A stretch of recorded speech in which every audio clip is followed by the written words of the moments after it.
I sat at my father's dining table on what I thought would be a normal Sunday dinner, watching my brother Jason smirk across from me while Dad cleared his throat. The words that came next felt like a punch to the gut.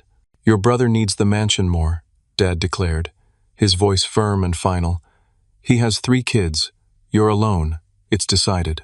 I glanced toward the window and saw 2 moving trucks already parked on the street, engines idling. My sister Amber nodded in agreement, while Jason's wife Stephanie smiled knowingly. They had planned this without telling me. I stayed quiet, pulled out my phone, and opened the app showing my real estate portfolio. 11 properties, all owned by me, all currently occupied by family members who had no idea I was their landlord. I opened my mouth to respond, but Dad raised his hand to silence me. He launched into an explanation about how Jason's business had failed, how he was drowning in debt from bad investments and poor decisions, how he desperately needed the mansion to keep his family off the streets. Mom chimed in from the kitchen doorway, her voice sharp with accusation. "You've always been selfish, Hayden. Think of the children for once in your life. Don't you care about your nephews and niece?" My sister Amber sat beside Jason, nodding vigorously. She called me ungrateful for everything the family had supposedly done for me over the years. I tried to cut in, to explain that I had bought the mansion myself 5 years ago with money I earned from my tech consulting business. I was 27 when I purchased it, paid every mortgage payment myself, maintained it, lived in it occasionally as an investment property. But Dad waved off my protests like they were meaningless. "We're family," he said, leaning back in his chair with an expression of absolute certainty. "What's yours is ours. That's how it works. You'll understand someday when you have a family of your own." I stood up from the table, my napkin falling to the floor. This was insane. The mansion was worth $2.3 million. It had 7 bedrooms, an Olympic-sized pool, a home theater, a wine cellar I had stocked myself. I had worked 80-hour weeks for years to afford it. And now they were just taking it? Jason finally spoke, his voice oily with false concern. "Hayden, don't make this harder than it needs to be." He reached into a briefcase beside his chair and pulled out a stack of papers.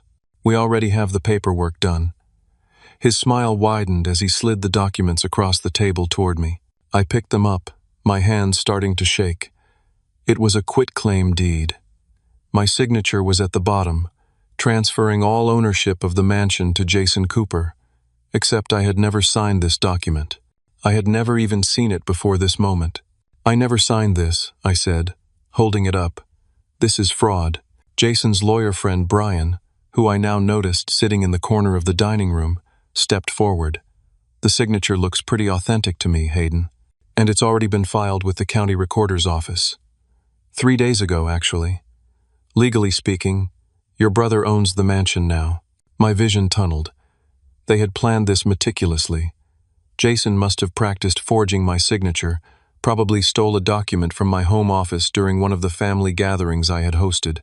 The deed had already been filed, which meant on paper, according to county records, Jason was the legal owner of my property. "You can't do this," I said, my voice rising. "This is forgery. This is theft. I'll take you to court. I'll have you arrested." Dad laughed, actually laughed. "You're going to sue your own family? Over a house? That's low, even for you, Hayden." He shook his head in disgust. "I raised you better than this." The entire family turned on me then. Amber brought up how I had never helped with Dad's hardware store business when I was younger, how I had abandoned the family to pursue my career in the city, how I never came to family events anymore. Jason's wife Stephanie started crying, dabbing at her eyes with a tissue she pulled from her purse. She talked about their children potentially being homeless, about how they had nowhere else to go, about how I was being cruel and heartless. Mom guilt tripped me about all the sacrifices they had supposedly made for me growing up. Never mind that I had put myself through college with scholarships and 3 part-time jobs. Never mind that I had built my consulting business from absolutely nothing, working out of a studio apartment for the first 2 years. Jason revealed more of his plan. He was $470,000 in debt from gambling at the Riverside Casino. He had maxed out every credit card, taken out personal loans he couldn't repay, borrowed from dangerous people. His plan was to take out a home equity loan against my mansion, use the money to pay off his debts, and start fresh. Dad endorsed this plan completely, nodding along like it made perfect sense. "You can afford another house, Hayden," Dad said. "Your brother can't. This is about family taking care of family." They began discussing how to redecorate. Stephanie wanted to repaint my home office for the children, turn it into a playroom. Jason talked about replacing the furniture, getting rid of my belongings, making it truly theirs. Amber suggested they host the next Thanksgiving there, make new memories in the beautiful space. I made a decision in that moment. I stood up calmly, tucked my phone back into my pocket, and looked at each of them in turn. "You've all made a terrible mistake," I said quietly. The family laughed. Jason actually slapped the table. "What are you going to do, Hayden? You've got nothing. The house is mine. Deal with it." I walked out of that dining room, got into my car, and sat in the driver's seat for a moment. Then I pulled out my phone and opened my email. I sent 11 emails in rapid succession, each one to a different property management company I worked with across the city. Each email contained the same instruction in the subject line and body. Initiate eviction proceedings immediately. 30-day notice, as required by state law. No exceptions. Send documentation to all tenants at the following addresses. I attached the list of 11 properties. Dad's 4-bedroom colonial where we had just eaten dinner. Jason's current rental, a 3-bedroom townhouse across town. Amber's apartment in the Arts District. Aunt Patricia, and her husband's ranch house. Cousin Dylan's studio near the university. Uncle Frank's duplex. My brother-in-law Gary's commercial space for his auto repair shop. 4 more properties housing extended family members, cousins and uncles and aunts, who had always treated me like I was less than them. I had been their landlord for 5 years. None of them knew. I had kept the rents low, been lenient about late payments, fixed things quickly when they broke. I had operated through property management companies, never putting my own name on the communications. It was a courtesy, a way of helping family without making them feel like charity cases. That courtesy ended tonight. I drove away from Dad's house, not to the mansion they were planning to steal, but to my actual residence, a penthouse downtown they didn't know existed. The mansion had been an investment property, a place I occasionally stayed but never truly lived. My real home was a modern penthouse with floor-to-ceiling windows overlooking the city, and my family had no idea it existed. I parked in my private garage, rode the elevator up to the 23rd floor, and walked into my apartment. I poured myself a drink and stood at the window, looking out at the city lights.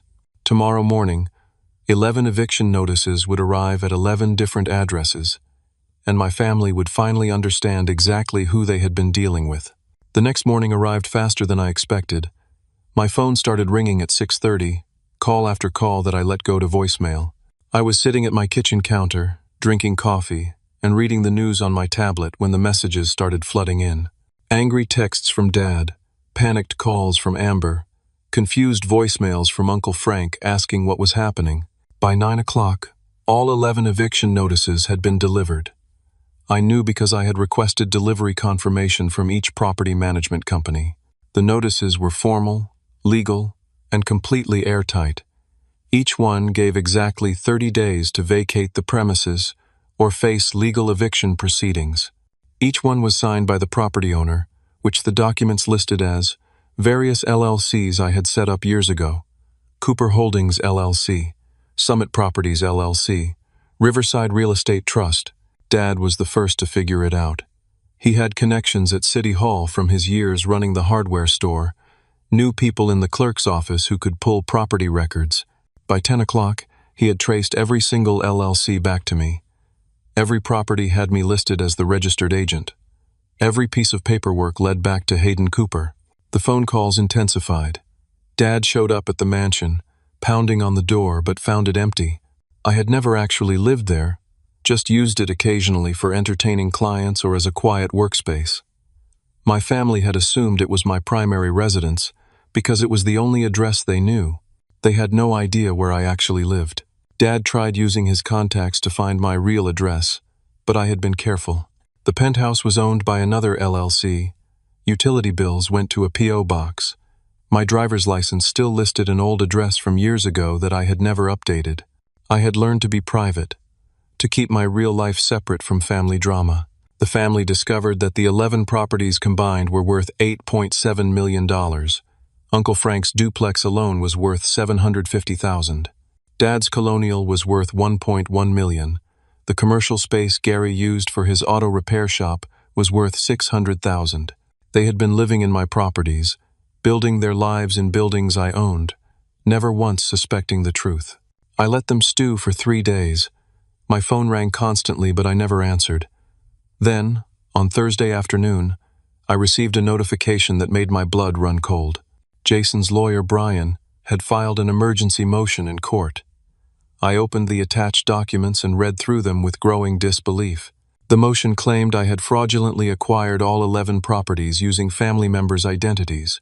It alleged identity theft, fraud, forgery. It presented the forged quitclaim deed from the mansion as evidence of my supposed pattern of document forgery. The logic was twisted but clever. If I claimed my signature on the mansion deed was forged, then I must be experienced in forgery myself. Therefore, I must have forged documents to steal the properties from family members. Brian had filed the motion specifically in Judge Hartman's court. I didn't know it then, but Judge Hartman and Brian were college fraternity brothers. They had business dealings together, shared investments, belonged to the same private club. The fix was already in before I even knew there was a game being played. The emergency hearing was scheduled for Friday morning, less than 24 hours away. I called my attorney, Douglas Grant, a real estate litigation specialist I had worked with on property acquisitions. Douglas reviewed the motion and assured me it was nonsense, that we had ironclad documentation proving legitimate ownership of every property. I had purchased each property at fair market value over a 5-year period. I had mortgage records, title insurance, closing documents, tax returns showing the income and expenses. Every transaction was clean, legal, thoroughly documented. Douglas prepared our opposition, attached copies of everything, and filed it with the court Thursday evening. I felt confident going into Friday morning. I had the truth on my side, and truth had to matter in court. Thursday night, while I was reviewing documents with Douglas at his office, Brian and Jason met with Judge Hartman at his private club. They sat in leather chairs in a wood-paneled room, drinking expensive scotch and discussing how to handle me. Judge Hartman's son had worked for one of Jason's previous businesses before it failed. There were connections, favors owed, the kind of backroom dealings that happen when powerful people want to protect their own. Brian presented forged documents he and Jason had created, fake partnership agreements suggesting family members had been silent partners in my property acquisitions, fake loan documents showing family members contributing money to purchases, bank statements that had been altered to show transactions that never happened. Everything was backdated, made to look authentic, designed to create just enough doubt about my claims. Judge Hartman looked through the fabricated evidence and nodded. These were his people, his fraternity brother and his fraternity brother's client. I was an outsider, someone trying to hurt a family that was just trying to stay together. He agreed to rule in their favor. The fix was in, and I had no idea what was waiting for me in the morning. Friday morning I arrived at the courthouse with Douglas. We carried 2 briefcases full of documentation. We were prepared, confident, ready to defend against the ridiculous allegations. The family arrived with Brian, all of them dressed formally, putting on a show for the court. The hearing began, and I felt my confidence start to crack immediately.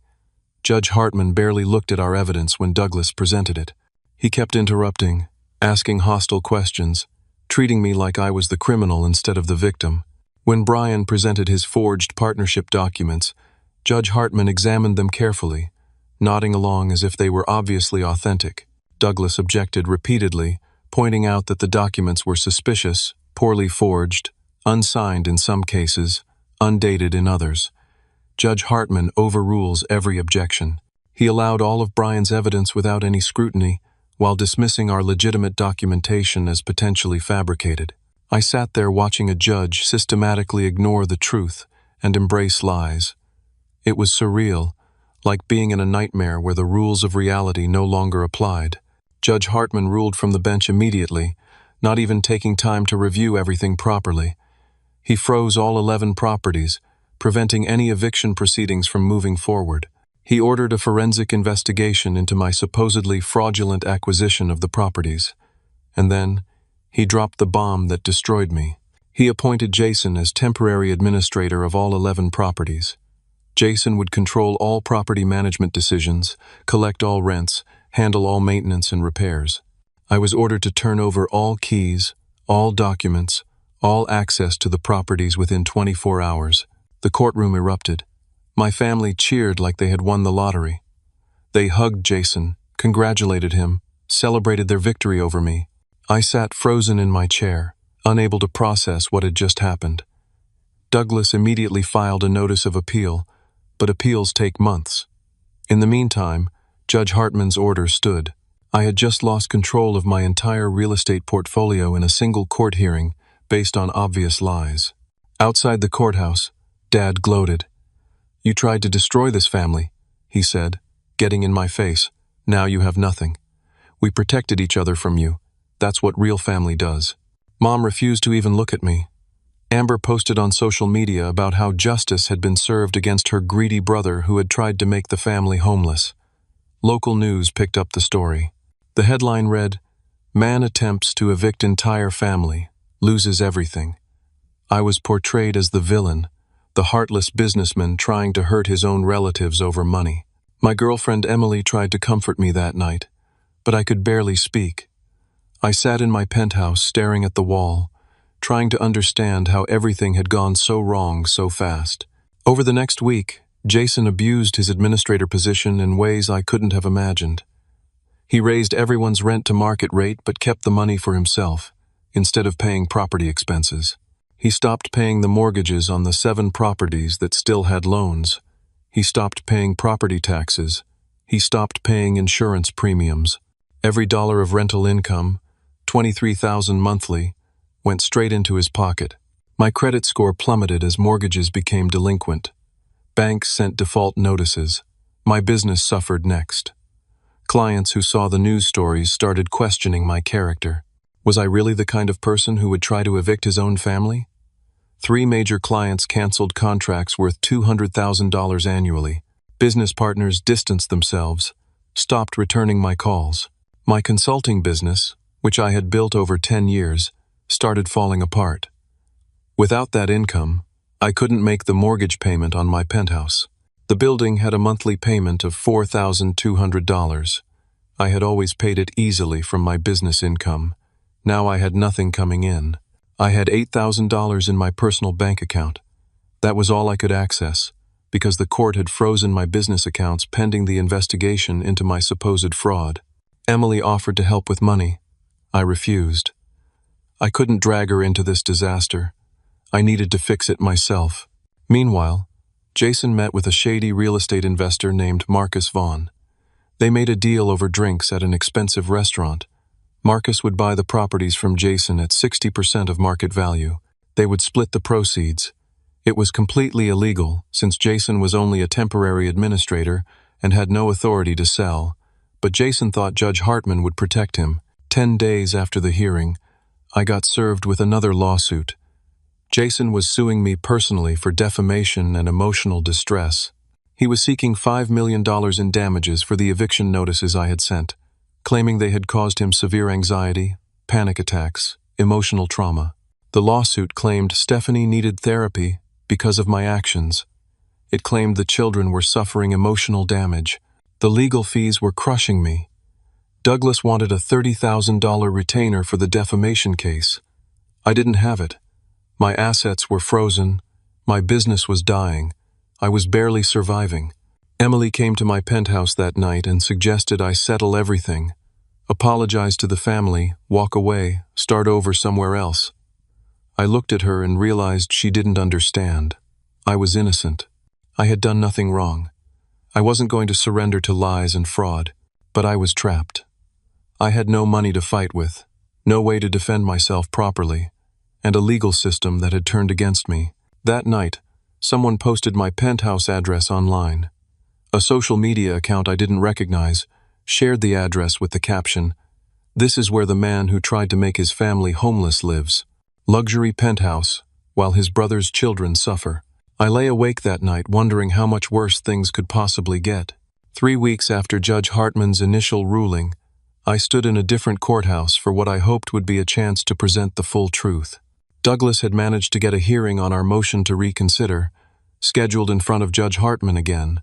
Douglas had explained that getting a different judge this early in the process was nearly impossible due to case assignment rules. I walked into that courtroom on a Thursday morning, feeling cautiously optimistic. We had organized all our evidence more clearly, prepared a detailed presentation showing the legitimate purchase of each property. Douglas had bank statements, wire transfer records, closing documents, everything needed to prove beyond doubt that I had lawfully acquired every single property. My family arrived with Brian looking confident, almost smug. That should have been my first warning.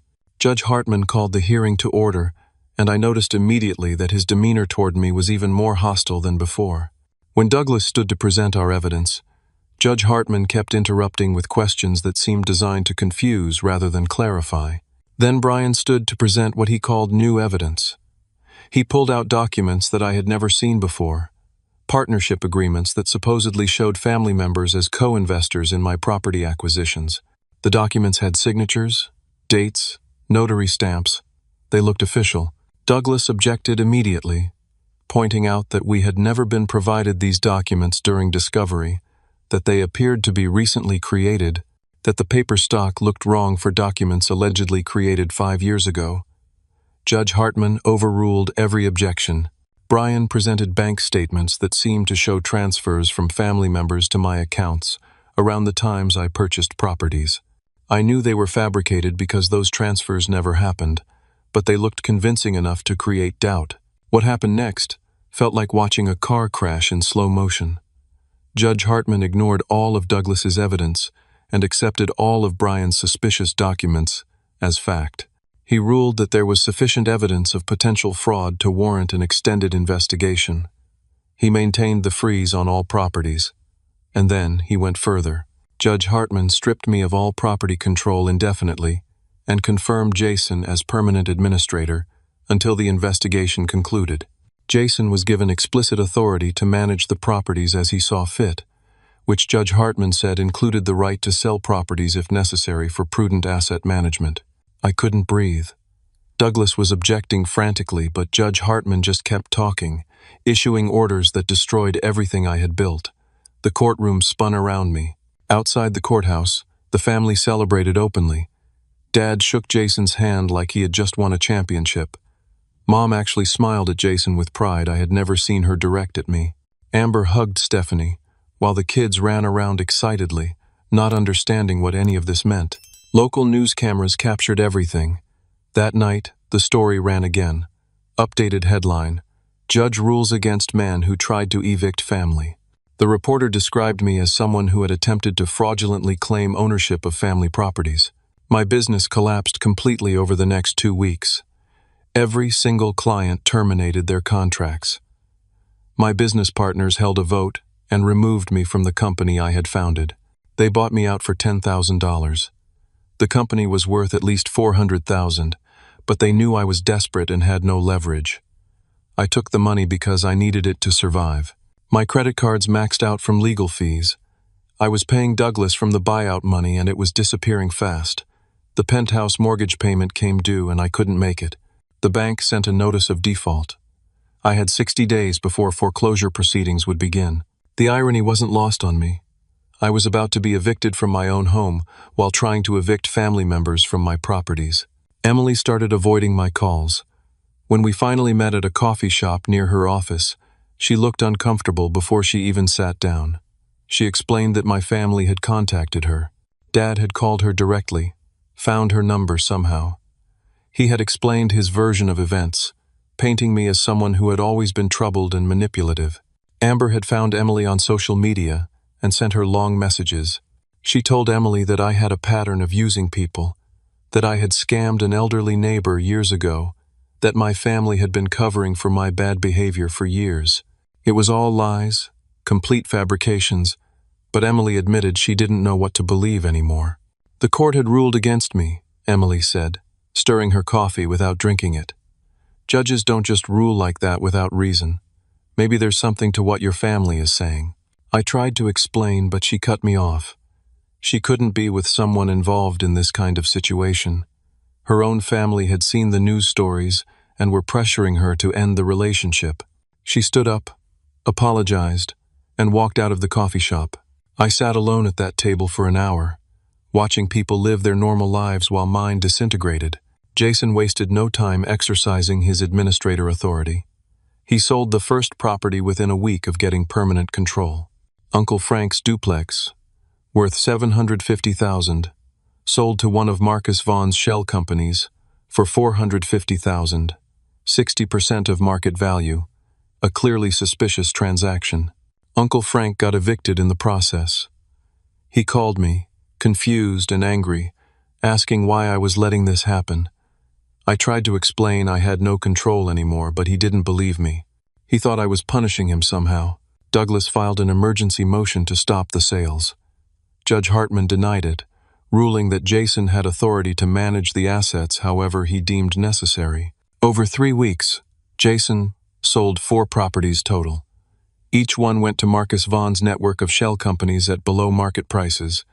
The sales totaled $2.1 million. Jason and Marcus split the money according to their agreement. Jason used his share to pay off his $470,000 in gambling debts. He bought himself a brand new Lexus SUV. He took the family on vacation to Hawaii. He posted photos on social media, pictures of the beach, expensive dinners, the kids playing in the ocean. The captions talked about fresh starts and family blessings. Meanwhile, I was living in my penthouse with the utilities shut off because I couldn't pay the bills. I was eating at a soup kitchen downtown, embarrassed but hungry. I had $300 left to my name. Then something changed. I got a phone call from an attorney named Rachel Thompson.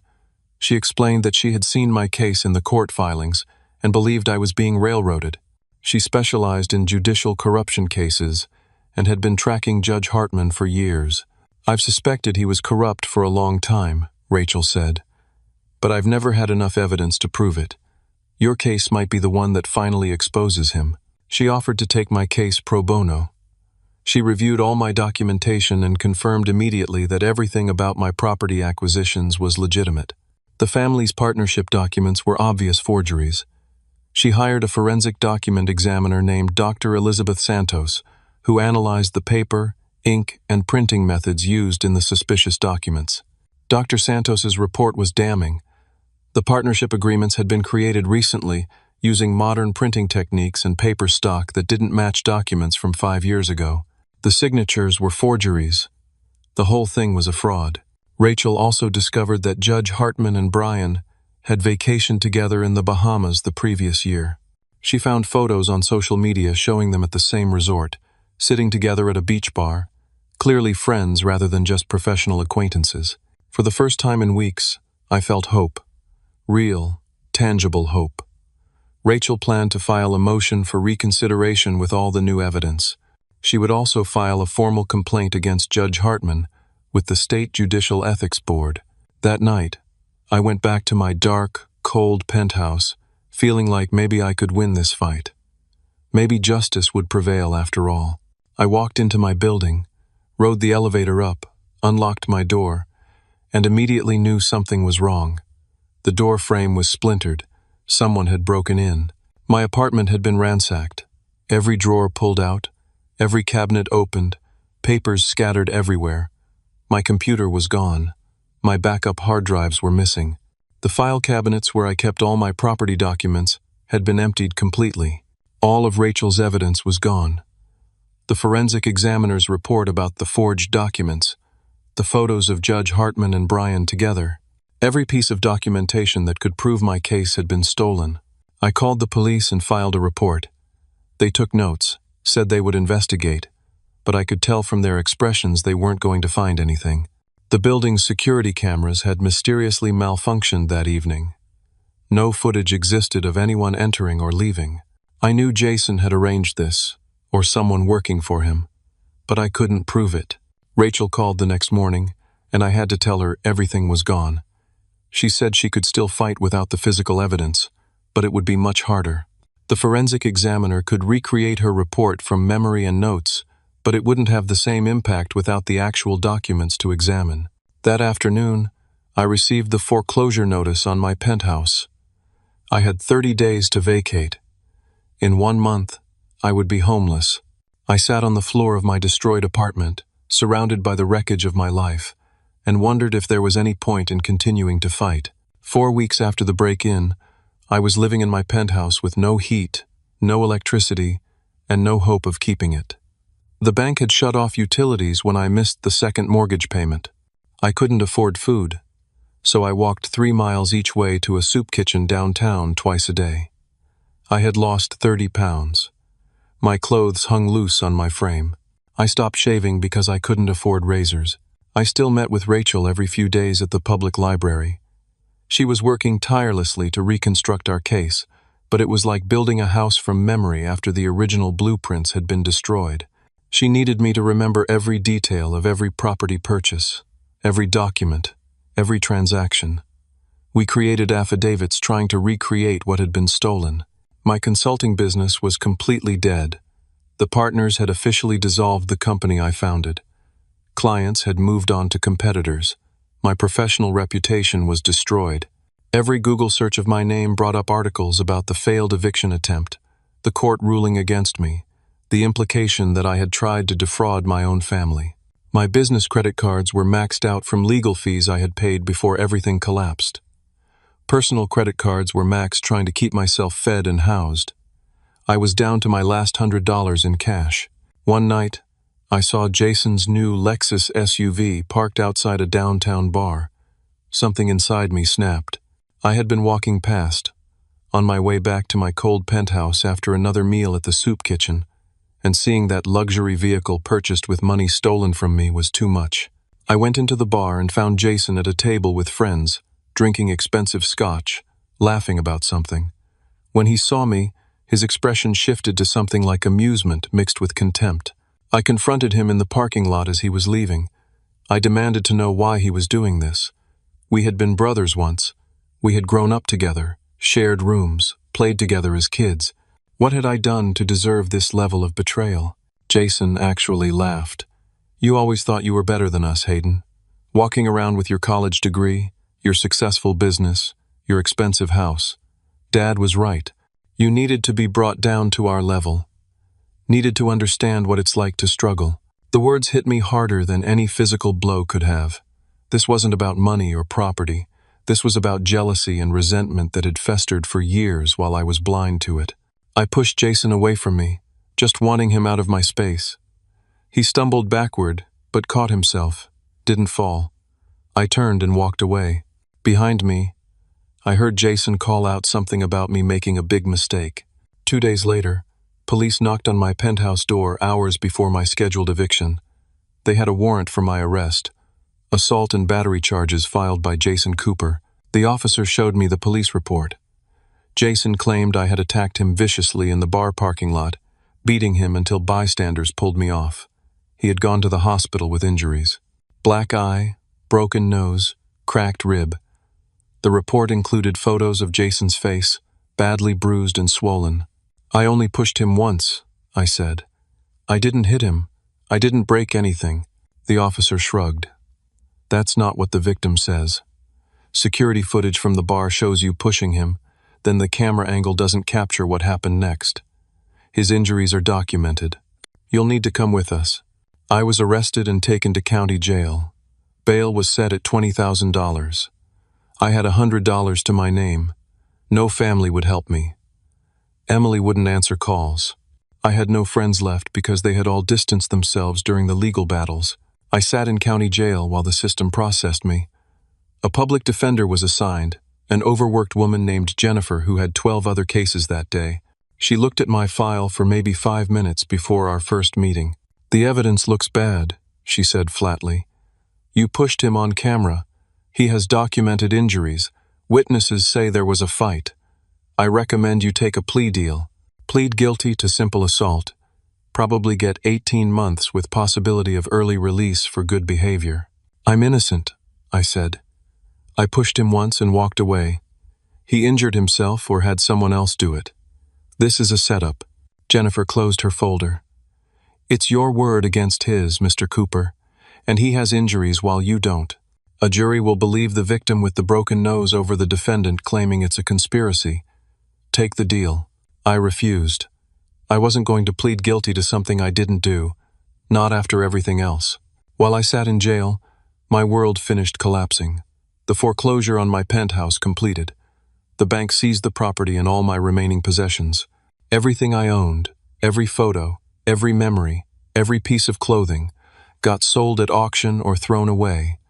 My entire life reduced to nothing. Jason completed selling all 11 properties. The last 7 went to various buyers connected to Marcus Vaughn's network. Total sales reached $8.7 million.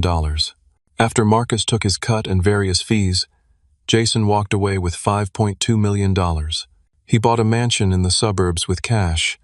Not just any mansion, but one bigger and more expensive than the property I had originally owned. $2.7 million.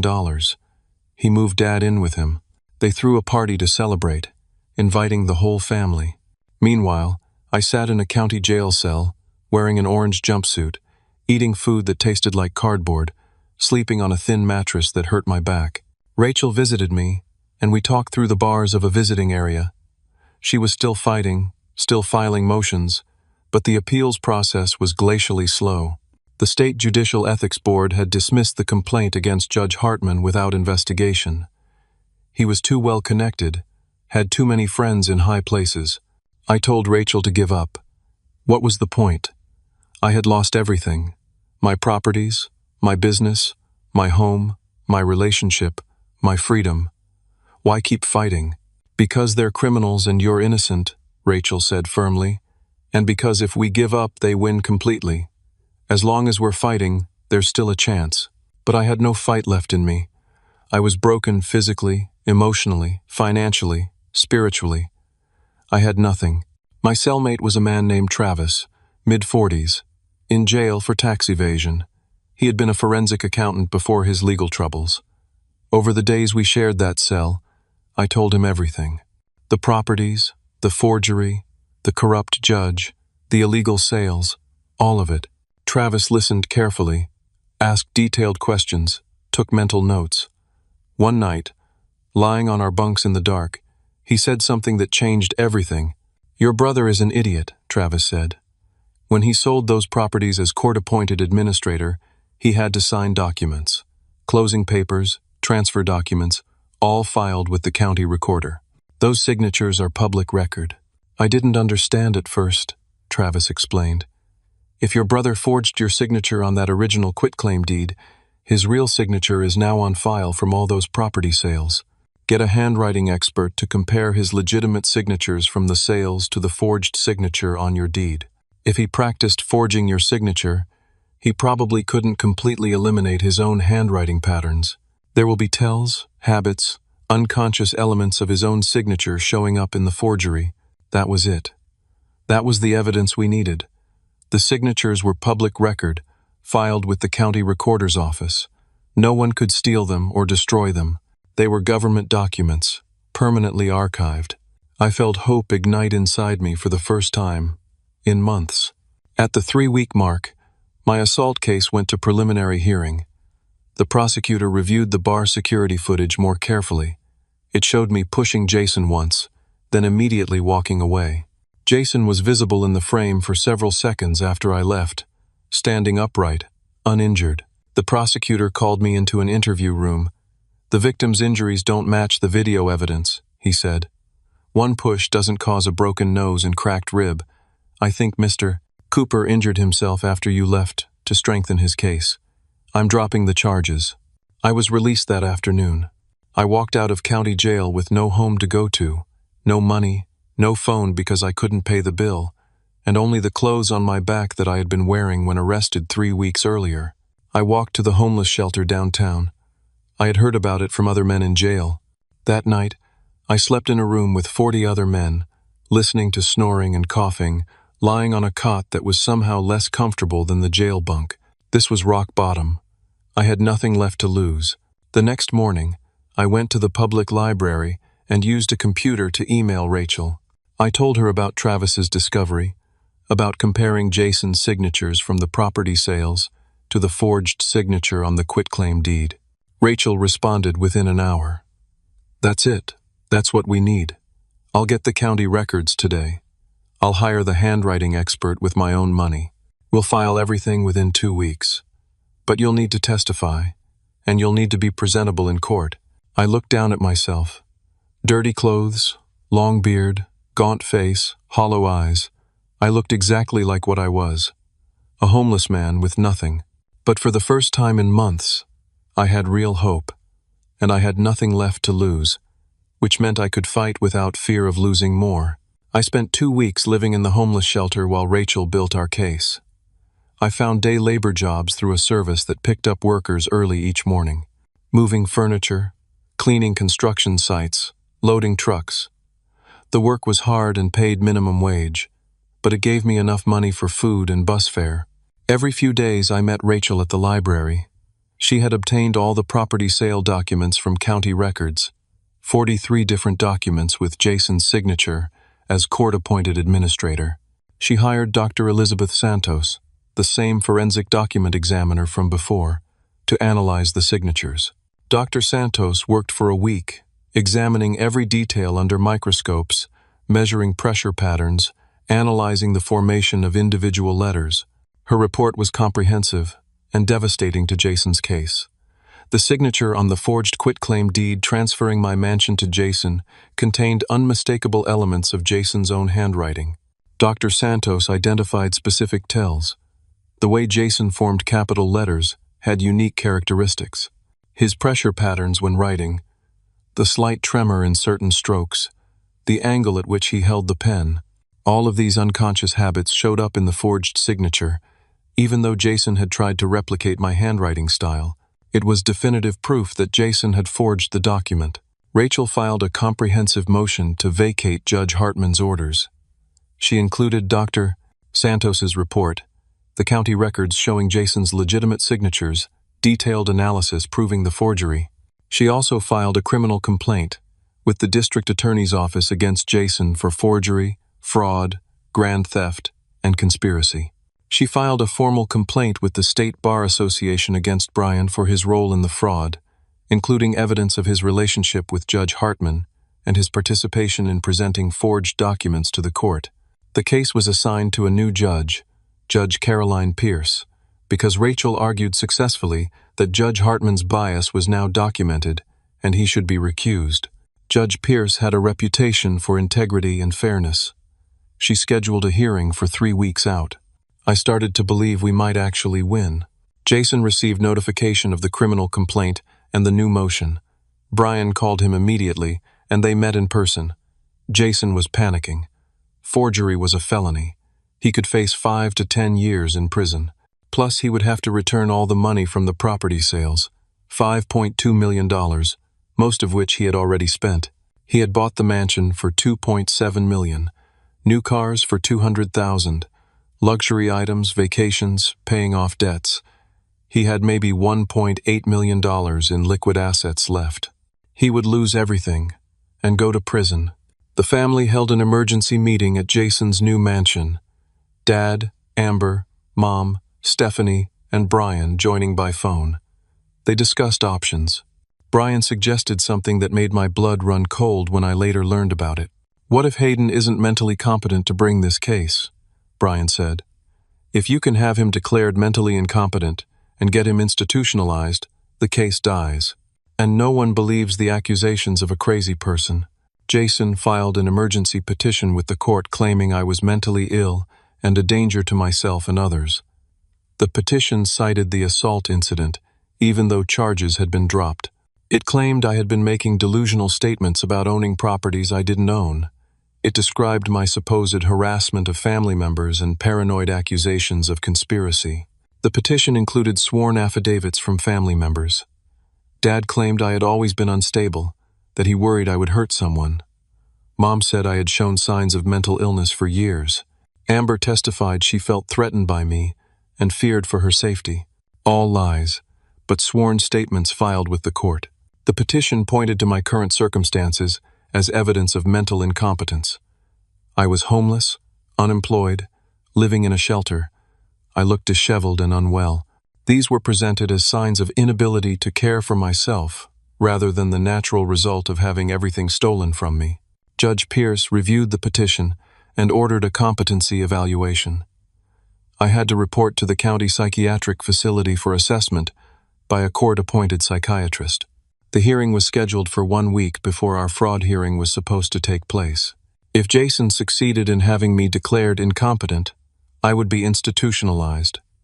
Rachel's case would collapse because I wouldn't be able to testify or participate in my own defense. Everything we had worked for would be destroyed. I went to the psychiatric facility on the scheduled day. Dr. Harold Mendelson, a psychiatrist in his 60s with gray hair and a kind face, conducted the evaluation. He asked me questions about my life, my case, my current mental state. I explained everything calmly and rationally. I showed him documentation Rachel had given me. Dr. Santos's handwriting analysis report, property records proving my ownership, evidence of the fraud committed against me. I walked him through the timeline of events methodically. Dr. Mendelson asked about my current circumstances. Why was I homeless? Why did I look so unwell? I had everything taken from me illegally through a corrupt court process, I explained. I'm fighting to get it back through legitimate legal channels. That's not delusion, that's reality. I'm homeless because my home was stolen and then foreclosed on while I sat in jail on false charges. I look unwell because I've been surviving on soup kitchen meals and day labor wages. None of this is mental illness. It's the consequence of being victimized. Dr. Mendelson took extensive notes. He seemed skeptical of my family's claims but didn't reveal his conclusions. He told me he would submit his report to Judge Pierce before the competency hearing. I left the evaluation uncertain. What if Dr. Mendelson believed my family? What if I ended up institutionalized, locked away while Jason kept everything he had stolen? Rachel tried to reassure me. The evidence is too strong, she said. Your explanation is logical, documented, provable. No competent psychiatrist would declare you mentally ill based on the facts. But I had been confident before. I had trusted the system before. And the system had destroyed me. The competency hearing arrived. The courtroom was packed with family members. Jason sat in the front row looking confident. Dad sat beside him, arms crossed, expression stern. Mom, Amber, Stephanie, all there to watch me get declared crazy and locked away. Judge Pierce called the hearing to order. Brian stood and presented the family's case first. He called Mom to testify. She gave a tearful performance about her concerns for my mental health, about how I had changed over the years, about how she feared I would hurt myself or others. Dad testified next. He was stern and serious, claiming I had always been irrational and unstable, that the family had covered for me for years but could no longer protect me from myself. Amber testified that she felt threatened by me. She described feeling scared when I came near her, worried about what I might do. Her performance was convincing, emotional, completely false. Then Stephanie took the stand. She testified that I had shown up at their house at midnight, banging on the door and screaming incoherently about conspiracies. She claimed she called the police because I was so out of control. It never happened. None of it. But she delivered the lies with conviction. Rachel objected repeatedly. Judge Pierce allowed the testimony but looked increasingly skeptical. Her expression suggested she wasn't buying what she was hearing. Dr. Mendelson testified next. He read from his report. The subject shows no signs of mental illness, delusion, or incompetence. The subject's claims are supported by substantial documentation which I have reviewed. The subject's current circumstances appear to be the result of external actions by others rather than internal mental dysfunction.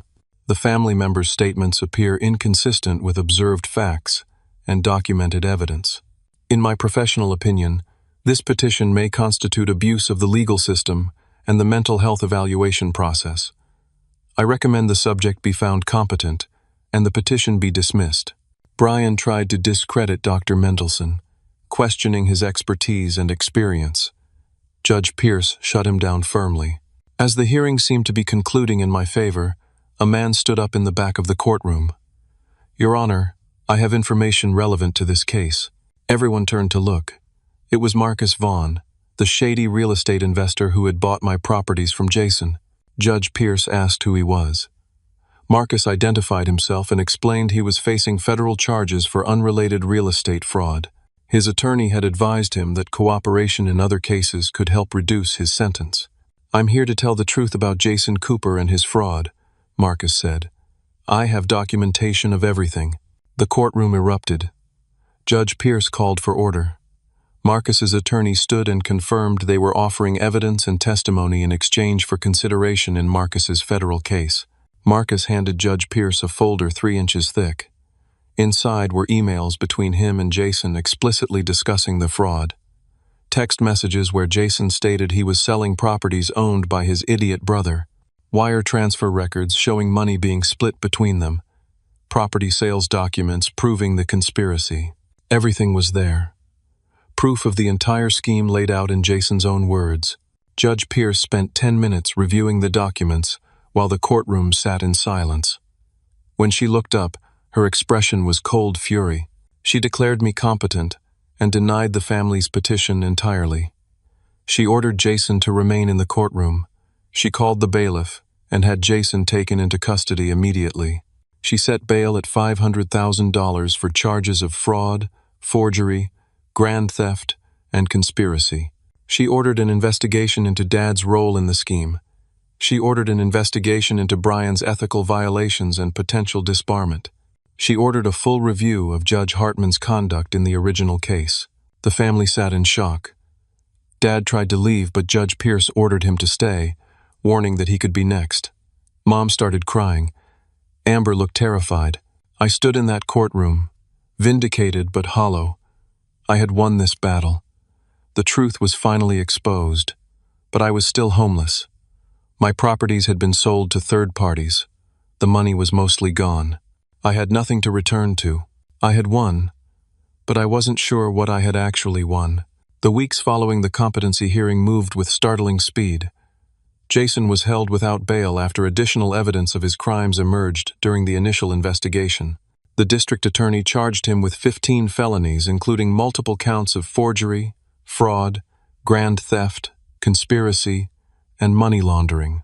Brian cooperated with prosecutors immediately to save his own career. He provided detailed testimony about Judge Hartman's involvement, about the forged documents, about the planned conspiracy. The State Bar Association opened formal disbarment proceedings against him, but his cooperation bought him a reduced punishment instead of complete disbarment. The FBI opened an investigation into Judge Hartman for corruption, bribery, and obstruction of justice. Within 2 weeks, Judge Hartman resigned from the bench. 1 month later, he was indicted on federal charges. His career was over, his reputation destroyed, his freedom in jeopardy. Dad was charged as a co-conspirator. Prosecutors offered him a deal: plead guilty to reduced charges, testify against Jason, pay restitution, and receive probation with house arrest instead of prison time. Dad took the deal. He pleaded guilty and received 3 years probation with the first year under house arrest. He was also ordered to pay $50,000 in restitution to me. Mom filed for divorce within days of Dad's guilty plea. She claimed she didn't know about the conspiracy, that Dad had manipulated her too. Whether that was true or just self-preservation, I didn't know and didn't care. Amber came to see me at the shelter one evening. I was sitting outside on a bench, enjoying the cool air before going in for the night. She sat beside me, not speaking at first. Finally, she said she was sorry. She admitted she had known about the plan to take the mansion, but claimed she didn't know about the forgery or the extent of Jason's crimes. She said she got caught up in family loyalty and made terrible choices. "I don't forgive you yet," I told her honestly. "Maybe someday, but not now. You watched me lose everything, and you celebrated." She nodded, tears in her eyes, and left. Rachel worked tirelessly on recovering my assets. The legal situation was complex. Jason had sold 11 properties to various buyers. Some of those buyers were part of Marcus's network and had known the sales were fraudulent, Those sales could be voided, but some properties had been sold to legitimate buyers who had no knowledge of the fraud. Those situations required lawsuits and negotiations. The court ordered Jason to return all proceeds from the property sales. He had spent most of the money, but the court seized everything he owned. His new mansion, worth $2.7 million, was taken. His cars, bank accounts, investments, everything was liquidated.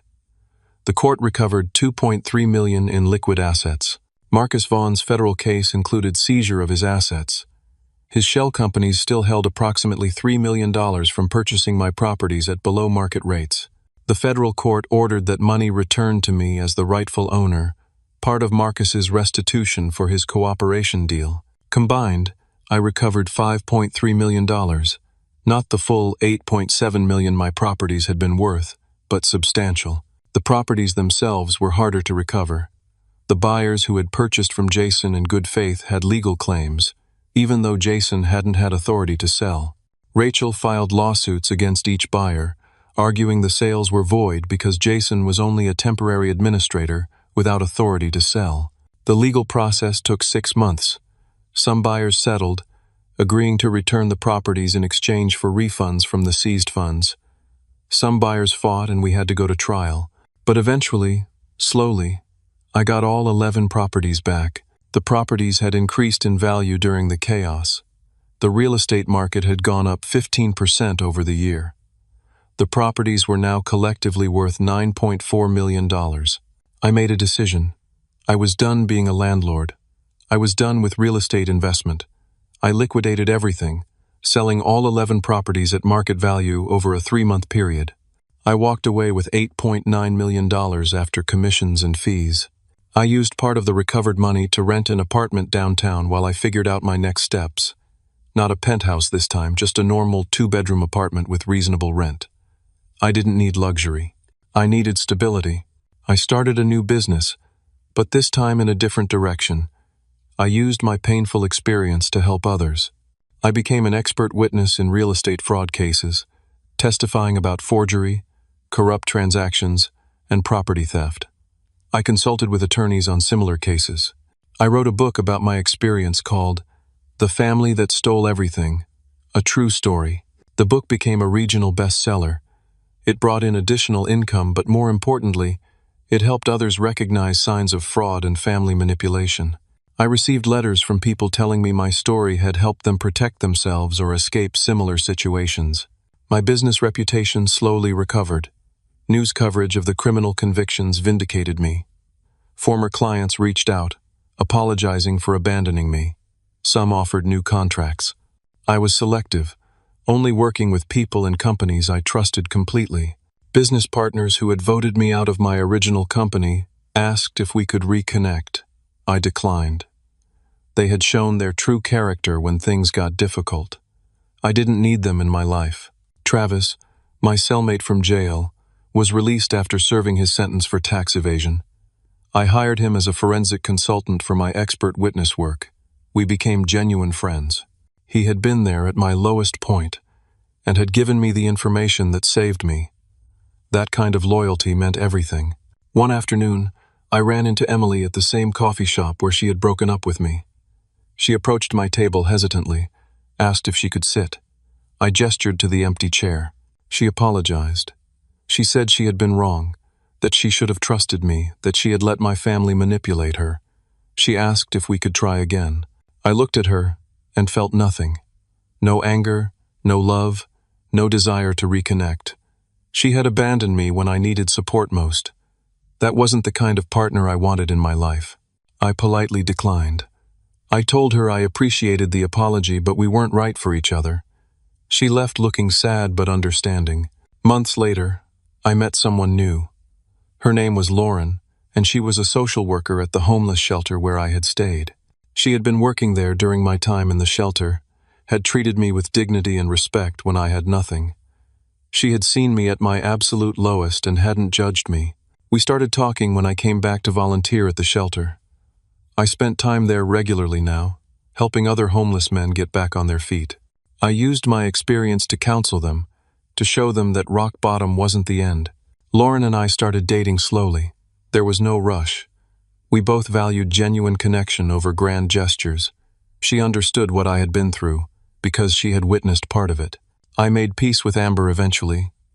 She genuinely apologized multiple times, admitted her role in everything, and made real efforts to make amends. We would never be as close as siblings should be, but we reached a point where we could talk without anger. I had no contact with Dad. He served his house arrest, paid his restitution, and stayed away from me. That was fine. Some relationships aren't worth salvaging. Jason remained in prison. He was convicted on 12 of the 15 felony charges and sentenced to 8 years. He would serve at least 5 before being eligible for parole. I didn't visit him, didn't write to him, didn't think about him unless necessary. Mom tried reaching out several times through Amber. She wanted to apologize, to explain, to reconnect. I wasn't ready, maybe someday, but not yet. The wound was too deep. The legal system finally delivered complete justice, 18 months after that terrible Sunday dinner. Jason's appeals were denied. Judge Hartman pleaded guilty to federal corruption charges and received a 4-year prison sentence. Brian was suspended from practicing law for 5 years. Dad completed his house arrest and disappeared from my life entirely. I had recovered financially beyond what I had lost. The $8.9 million from selling the properties, combined with income from my expert witness work and book sales, meant I was more financially secure than ever before. But I was different now. Money meant less. Security meant less. What mattered was integrity, genuine relationships, and purpose. I bought a modest house in a quiet neighborhood. 3 bedrooms, nice yard, nothing extravagant. I furnished it simply. Lauren helped me pick out furniture, and we made the space feel like a real home rather than an investment property. My consulting business thrived in unexpected ways. Attorneys across the state sought my expertise on fraud cases. I testified in court regularly, helping other victims of property theft and family manipulation get justice. Each case I won felt like vindication not just for me but for everyone who had been wronged by people they trusted. The book continued to sell steadily. Publishing companies approached me about writing a follow-up. I was considering it. Maybe a practical guide for protecting yourself from family fraud. Something that could help people avoid what I went through. I volunteered at the homeless shelter every week. I ran a support group for men rebuilding their lives after major setbacks. I shared my story honestly, holding nothing back. I talked about the shame of being homeless, the despair of losing everything, the struggle to keep fighting when hope seemed gone. Men in that room understood because they were living it. Travis became not just a business partner but one of my closest friends. We had lunch every week, talking about cases, life, recovery. He understood the journey from rock bottom to stability, because he had made it himself. Lauren and I grew closer slowly and naturally. She moved into my house after we had been dating for 10 months. We talked about marriage but weren't rushing. We had both learned that the important things couldn't be forced or hurried.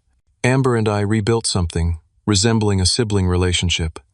We met for coffee once a month. Conversations were sometimes awkward, but we were trying.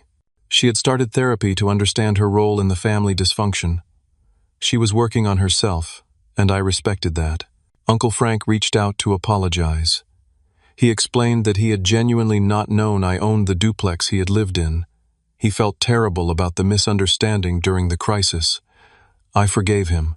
He had been a victim too, caught in Jason's scheme without knowledge or consent. Several other family members apologized as the truth fully came out. Some apologies I accepted, some I didn't. I learned that forgiveness was mine to give or withhold, and I didn't owe it to anyone who hadn't genuinely earned it. My credit score recovered completely. The foreclosure on the penthouse fell off my record as part of the court's remediation orders. Banks that had reported delinquent accounts corrected their records. Financially and legally, I was restored. But the real restoration was internal. I had learned what mattered. I had learned who I could trust. I had learned that material success without integrity was worthless. I had learned that losing everything could teach you what you should have valued all along. The mansion Jason had tried to steal? I was glad it was gone. That house represented a version of me that had focused on achievement and acquisition, The modest house I lived in now represented something better. A life built on purpose and relationships rather than possessions and status. I thought about that Sunday dinner sometimes. Dad's voice declaring that Jason needed my house more. The moving trucks already parked outside. My family's faces when they thought they had won. If I could go back to that moment, would I change anything? No. The pain led to growth. The loss led to clarity. The betrayal revealed true character, both theirs and mine. I wouldn't choose to go through it again, but I wouldn't undo it either. I learned that family isn't just blood. It's who stands beside you when everything falls apart. It's who treats you with dignity when you have nothing. It's who believes in you when the world says you're wrong. Travis was family. Lauren was family. Rachel was family. They had earned that title through actions, not genetics. I learned that justice exists, but sometimes you have to fight like hell to find it. The system failed me initially because of corruption and manipulation, but eventually, truth prevailed. It took longer than it should have. It required more suffering than was fair, but justice came. I learned that losing everything can teach you what really matters. When I had the properties and the business and the mansion, I thought I had success. When I had nothing but integrity and determination, I discovered I had something more valuable. Material wealth comes and goes. Character is permanent. Now I have less money than at my peak, but more peace. I have fewer properties, but more purpose. The mansion is gone, but I sleep better in my modest house than I ever did in that empty showplace. I wake up next to someone who loves me, for who I am, not what I own. I spend my days helping people instead of accumulating things. Sometimes you have to lose everything to find what you should have been looking for all along. I stood in my backyard last Sunday, watching Lauren plant flowers in the garden bed she had designed. Travis was coming over later for dinner. Amber had called to check in, our monthly conversation that was slowly becoming easier. My life was full in ways that mattered. The properties were gone. The business I had built was gone. The family I thought I had was gone. But what remained was real, solid, earned. And that was worth more than 11 properties or $8.7 million or a mansion with 7 bedrooms. I had lost everything and gained what truly mattered. And I wouldn't trade that lesson for anything in the world. Now I want to ask you something. Have you ever had someone you trusted betray you in a way that changed your whole life? How did you recover? Did you find that losing something forced you to discover what really mattered? Share your story in the comments below. Your experience might help someone else who's going through their own battle right now. If this story resonated with you, if it made you think about trust and family and what real success means, please hit that like button. Subscribe to hear more stories about real people overcoming impossible situations. And share this with someone who needs to hear that rock bottom isn't the end. It's sometimes the beginning of something better. Thank you for listening to my story. I hope it reminded you that integrity matters more than wealth, that true family is defined by loyalty rather than blood, and that justice, though it may take time, is worth fighting for. Keep pushing forward, even when everything seems lost. Your breakthrough might be closer than you think.